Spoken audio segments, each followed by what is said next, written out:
go, sir. Okay. You guys are over. Roger.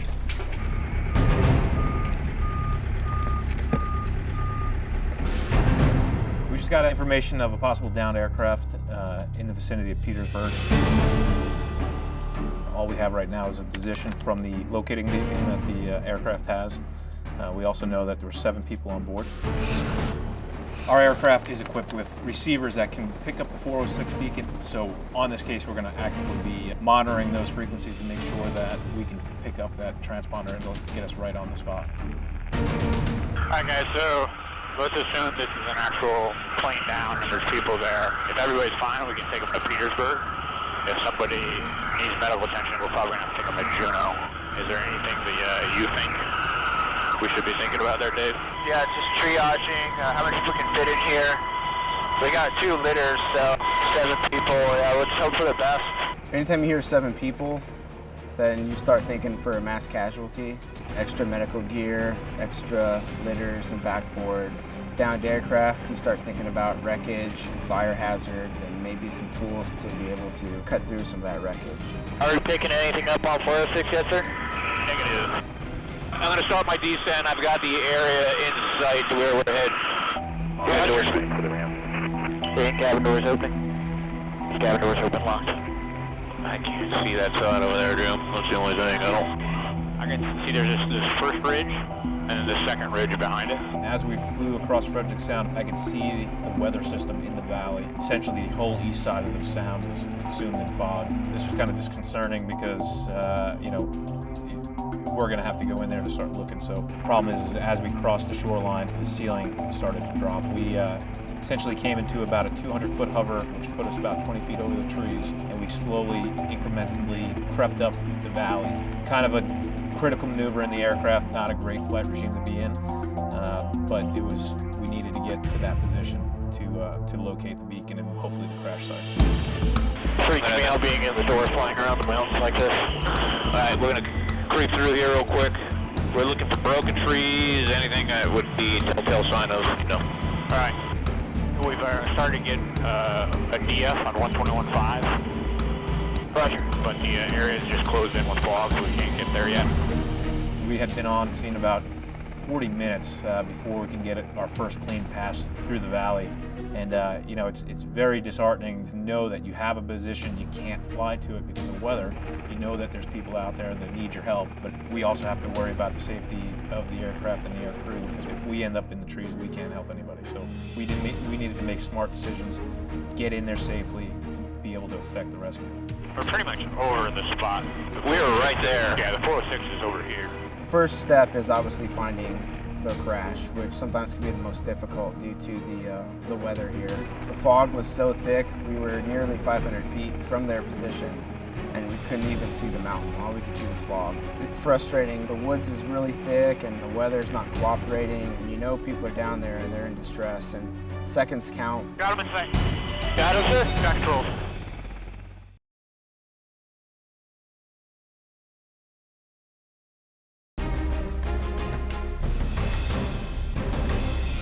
Hey, got him in sight.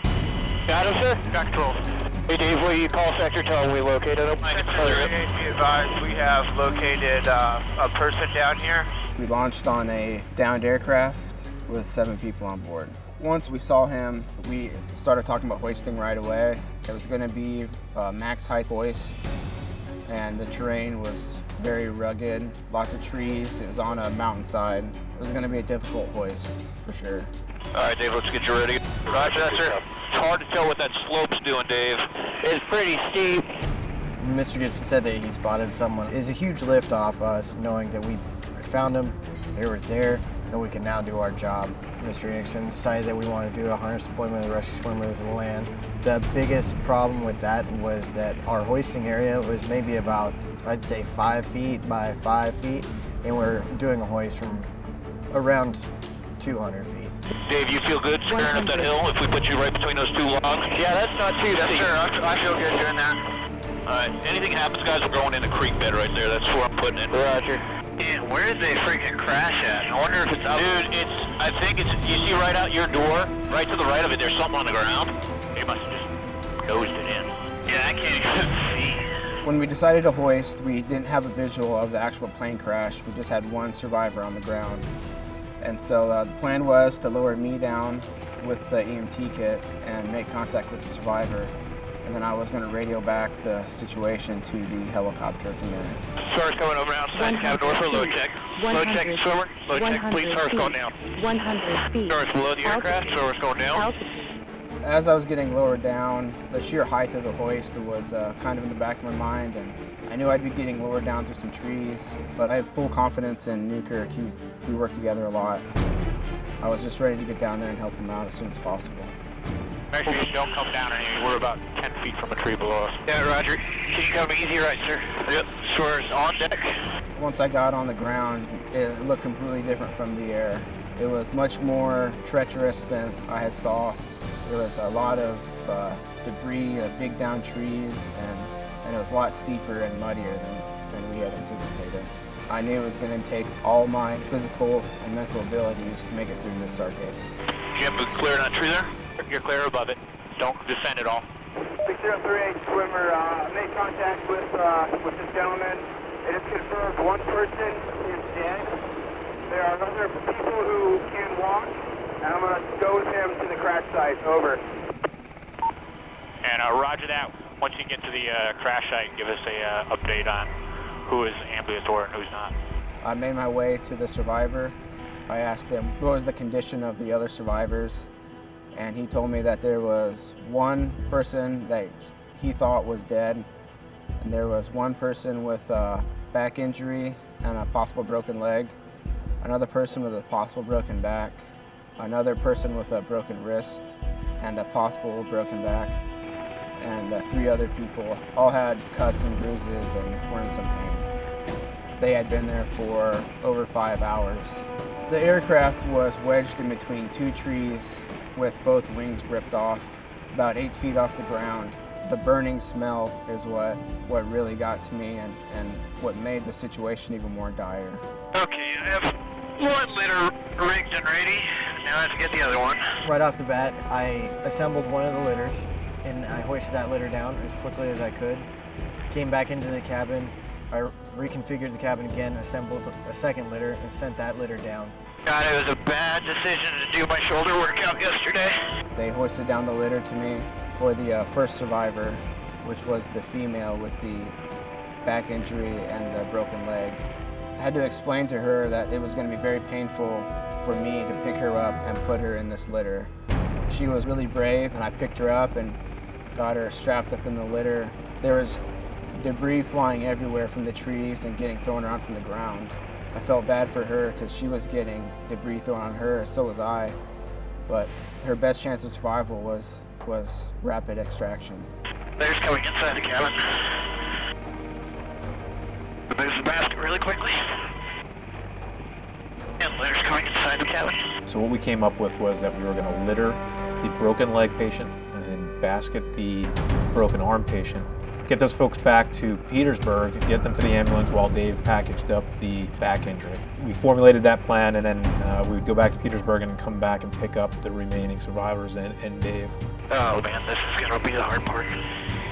Alright, hanging halfway out right now. Right here, okay?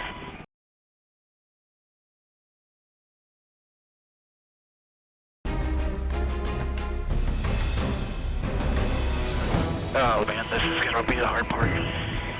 Alright, hanging halfway out right now. Right here, okay? The SAR alarm went off and there was an airplane crash down by Petersburg. The second survivor was had a broken wrist. He was the son of the lady I hoisted in the litter. I had to crawl outside the door a little bit so he couldn't fall out of the aircraft, and then pick him up because he had a broken wrist and he couldn't lift his weight, and move him over to the seat. She is in a lot of pain, sir, and I just need to get him in a seat and then we're ready for forward flight, okay? We talked to Dave at that point and said, hey, we're gonna leave you here, and so you can package your second survivor, and we're gonna take him back to Petersburg. Ready for approach. Ready for approach, sir. Good. Okay. And Petersburg traffic, start helicopter, short, final, runway 23. Petersburg was probably about an 8-minute transit from the crash site. It was ideal for a rescue operation like this where you need to make multiple trips. We were able to get on deck and there was EMS personnel already pre-staged and waiting. We were able to offload the 2 patients relatively quickly to get back out on scene. All right, you got enough room back there for 4 more survivors and Dave? I really hope so, sir. All right, good copy. We're just arriving on scene now, so it'll be bear hook recovery of the baskets. And we can do it all as one evolution, if you're okay with that, And sir. that's the brief. If there's no questions, that's the brief complete. Roger, that's checklist complete. Ready for multiple basket recoveries from unknown altitude. We started doing baskets. I did two basket hoists of 2 survivors. That went fine. Baskets coming inside the cabin. Baskets inside the cabin. Moving survivor. And then on the 3rd basket hoist, when I had the basket about 20 feet off the deck, we caught a burble. Yeah, I'm starting to get a little bit of an oscillation in the basket, so I'm trying to stop the swing so he doesn't hit that tree. Basket just hit the trees, basket's out of the trees. Going up, swinging really bad, sir. That turbulence messing everything up. And basket's coming up. He's doing a really good job just sitting there, though. I had to use both hands to control the cable to get it to stop swinging. And the guy in the basket actually hit the trees twice, and I was able to get him up in the cabin. This guy's gonna puke when he gets in here. Bring a basket up to the cabin door. Nice job, Mark. Moving the basket. First 3 baskets went well. Now Mark had to do the daunting task of making enough room in the cabin with 3 survivors already in there to get the 7-foot litter in the back of the helicopter. And litter's clear of the deck. Easy right, sir? Very easy right, and hold. The final victim had a back injury that we did not know how severe it was. Litters inherently don't ride well when they are hoisted, much less when they're hoisted at about 180 feet of cable. I don't know how this kid has a smile on his face, but he does. This was going to take me a little longer bringing inside service. He's got a back injury. You got it, buddy. And bringing the litter inside the cabin. Oh, it's all this mud. I have like no traction. Take your time. Roger. So we got the last litter in the cabin, and I sent down the bear hook to pick up Dave, and he hooked up. Got him up to the cabin, and he's turned facing me. He's just covered with mud. He's got mud all over his face, all over his dry suit. Okay, he's coming inside the cabin. And the cabin door's closing. We are ready for forward flight. How's it going, buddy? Good to go. A little wet, but going good. Once I make it in the helicopter, I immediately go into reassessing the patients. They were all shivering uncontrollably. They're all soaking wet. And so hypothermia was a major concern. Breaking out blankets and keeping their spirits up. Mr. Juno, Coast Guard Rescue 6038, we are short from Petersburg. Once we landed and we did the patient transfer to the local EMS, it was a huge feeling of relief. It was a great feeling to be able to go and help those people. I had given everything I had.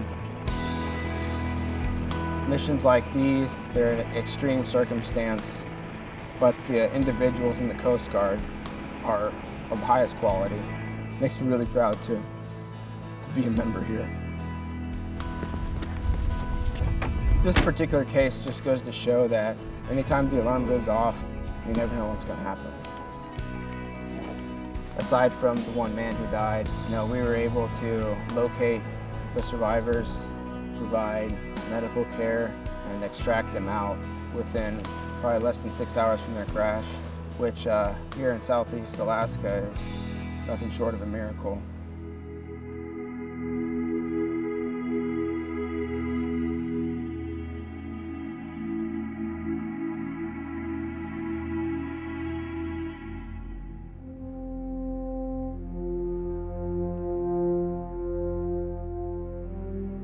There are moments and events and people that God uses as powerful signs of hope. My name is the Reverend Frank Allen. I'm an Episcopal priest or minister. Some of you know that the Allen family went on a once-in-a-lifetime vacation in June. We booked a cruise, the 5 of us, on a National Geographic ship to tour part of Alaska. We had casually signed up for a float plane excursion. 10 minutes into the flight to the glacier, the plane took a hard turn left and stalled. And we crashed into a pair of gigantic trees and then dropped 20 feet straight down. About 3 hours into the crash, you're hoping that someone is going to save you, but then when you hear the sound and you can see the helicopter, then you have this sense that we're going to get out of this. And that was a great feeling. That was a tremendous feeling to know that there was an organization that was taking care of people who, you know, just by happenstance are lost in the wilderness after a plane crash. I have a regret that I didn't stop and shake everyone's hand. I don't know if I'll ever see these men again or be able to thank them for saving my family and saving me from what, you know, could have been death. It's a great gift. That's all I thought of.